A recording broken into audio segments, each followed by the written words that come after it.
So bro hi bro. Hi bro. ఎక్కడ proper మంది? మా బ్రో ప్రత్తిపాడు పిఠాపురం పక్కనే ప్రత్తిపాడు అని. పిఠాపురం కిందకే వస్తుంది. ఎలా ఉంది పిఠాపురం పవన్ కళ్యాణ్ గారి పాలన? సో బాగానే ఉంది బ్రో. మనకి ఇప్పుడు ఈ రోజులలో చాలా మంది కూడా ఇట్లుంది అట్లుంది ఇట్లుందని కాదు. మీరు ఆంధ్రప్రదేశ్ రాండి, అరకు తిరగండి, నెక్స్ట్ వచ్చేసి ఏపీ అంతా తిరగండి. దాని తర్వాత అప్పుడు చెప్పండి మీరు పాలన గురించి. ఎందుకంటే పాలన గురించి మాట్లాడే అవసరమే లేదు.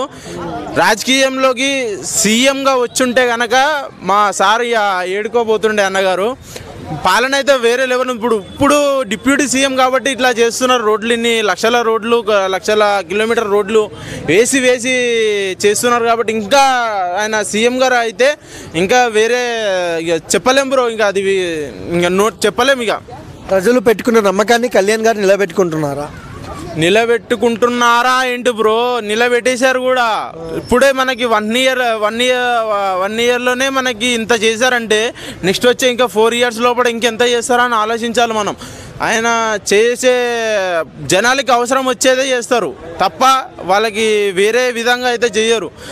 పవన్ కళ్యాణ్ సార్ అయితే ప్రతి దానికి కూడా ఇన్వాల్వ్ అవుతారు. అంటే ఇప్పుడు చిన్నదానికి పెద్దదానికి కూడా ఇన్వాల్వ్ అయ్యి కూడా వాళ్ళు టీం కూడా అట్లనే చేస్తారు. జనసేన టీం కూడా అట్లనే చేస్తారు. నేను కార్యకర్తను కూడా. పవన్ కళ్యాణ్ గారి ఒక ఇంకా ఏం చెప్పాలంటే ఇక అదే చెప్పలేము కూడా బ్రో. నోటిగా ఇక మనకి అంత ఉంది చరిత్ర. ఒక బుక్ను కూడా తయారు చేసేయచ్చు. భగవద్గీత ఎట్లుంటుందో జనసేన భగవద్గీత పవన్ కళ్యాణ్ అనే కూడా ఒక బుక్ను కూడా తయారు చేస్తారు బ్రో. రేపో మాపో అట్లా ఉంటుంది. PSK PK అంటే పవన్ కళ్యాణ్ జై పవన్ కళ్యాణ్. జగన్మోహన్ రెడ్డిని లిక్కర్ స్కామ్ లో అరెస్ట్ చేస్తారని చాలా మంది అంటున్నారు. సో దానికి ఏం చెప్తారు? ఖచ్చితంగా అరెస్ట్ చేస్తారు. ఎందుకంటే లిక్కర్ స్కామ్ జరిగిందనే దానికి చాలా ప్రూఫ్స్ ఉన్నాయి. ఎందుకంటే జగన్మోహన్ రెడ్డి అధికారంలో ఉన్నప్పుడు యూపీఐ పేమెంట్లు తీసుకోవాలా, ఆన్లైన్ పేమెంట్లు తీసుకోవాలా, కేవలం క్యాషే. అది అక్కడ ఏటీఎంలు పనిచేసేవి కాదు. ఏటీఎంలు పనిచేయకపోతే మందుబాబులు అక్కడ పరిగెట్టి చాలా ఇబ్బందులు పడి మందు తెచ్చుకునే పరిస్థితి వచ్చింది. వాళ్ళు ఉసిరే కొట్టేసింది జగన్మోహన్ రెడ్డికి. లేకపోతే యూపీఐ పేమెంట్ తీసుకోకపోవడం ఏంటండి? ఖచ్చితంగా అందులో అవినీతి జరిగిందని అర్థమే కదా. ఓన్లీ క్యాషే తీసుకోవడం ఏంటి ఇన్ని రాష్ట్రాలు మనకు ఉన్నటువంటి 28 రాష్ట్రాలా 28 రాష్ట్రాలు యూపీఐ పేమెంట్ తీసుకుంటే ఒక్క రాష్ట్రం ఈ జగన్మోహన్ రెడ్డి రాష్ట్రము ఓన్లీ క్యాషా. అక్కడే తెలిసిపోతుంది కదా అవినీతి జరిగిందని. ఏమండి ఈ నెల 27 లోపల జైల్లో వేసే అవకాశాలు ఉన్నాయంటున్నారు చాలామంది.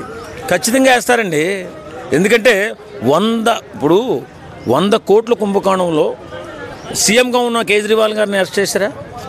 ఇక్కడ ఉన్నటువంటి కవిత గారిని అరెస్ట్ చేశారా? ఎమ్మెల్సీని అంతకంటే గొప్పవాడైనా. ఇప్పుడేమో ఒక ఎమ్మెల్యే ఎందుకు అరెస్ట్ చేయరు? అది చిన్న కుంభకోణం కాదు, అది 100 కోట్లు. ఇప్పుడు జరుగుతున్నది 800 నుంచి 1000 కోట్లు అంటున్నారు. తర్వాత కొంతమంది 3000 కోట్లు కుంభకోణం జరిగింది అంటున్నారు. వదిలిపెడుతుందా? చట్టం వదిలిపెడుతుందా?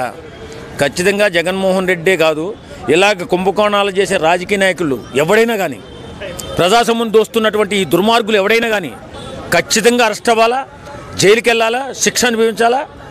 లేకపోతే 100 నుంచి 1000 కోట్లు దోసేస్తున్నారు ప్రజాస్వామ్యం. పేద ప్రజలు పేదవాడుగానే ఉండిపోతున్నాడు. వీళ్ళు మాత్రం లక్షల కోట్లకు ఎదిగిపోతున్నారు. ఇంత దుర్మార్గం మా ప్రజాసేవ పేరుతో ఈ రాజకీయ నాయకులు. ఖచ్చితంగా ఎవడైనా కానీ ఇంత పెద్ద కుంభకోణంలో ఉన్నప్పుడు ఖచ్చితంగా అరెస్ట్ చేయాలా, అతన్ని జైల్లో పెట్టాలా.